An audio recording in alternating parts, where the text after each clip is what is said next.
واه تازه نوې او د خوشحالۍ خبر شفیق الله غفاري به ډیر زر د ملي لوبډلې غړی شي دا چې څنګه او څوک وایي دغه ویډیو را سره تر پایه وګورئ په ډیر څه به پوه شئ ګرانو مینوالو یو ځلې بیا مو په سلامونو او نیکو هیلو هرکلی کوم افغان تر 19 کلنو کم عمر لرونکې لوبډلې چې د نړیوال جام ترمنځ لوبو ورسېده په دې کې د غفاري لوی رول و شفیق الله غفاري په 3 لوبو کې تر دا مهاله 11 ویکټې نیولي چې شپږ د کوربا سویلي افریقا او 15 بیا د متحده عربي اماراتو پر وړاندې وي خو تیر ورځ د پاکستان خلاف کوم ویکټه ترلاسه نه کړه رئیس احمدزي زیاته کړه چې شفیق الله غفاري به ډیر زر د ملي لوبډلې لپاره ولوبېږي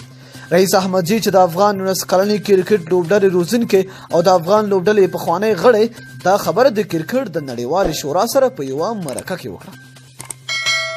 رئیس احمدزي زیاته کړه چې د افغان لوبډلې ډېرې غړي ښې وړتیاوې لري چې وبه کولی شي تر ملي لوبډلې ورسیږي او هلته هم ښې لوبې ترسره کړي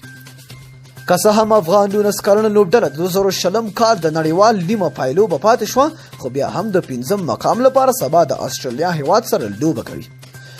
د شفیق الله غفاري په اړه د نړۍ مخکښو لوبغاړو او د کرکټ تبصره کوونکو هم تبصرې کړي لکه د ان بیشوپ نوم یادول شو چې د نړیوال جام په لومړۍ ورځو کې د خپلې د خوښې لوبغاړي یاد کړل او زیاته کړه چې دا لوبغاړي به ښه راتلونکی ولري ان بیشوپ د افغان لوبډلې لپاره شفیق الله غفاري او ابراهیم زدران غوره لوبغاړي یاد کړل همدارنګه راشد خان چې د افغان لوبډلې ځلانده ستوری دی هم د شفیق الله غفاري صفت کړی او هغه ته یې د ښه راتلونکي هیله کړې وه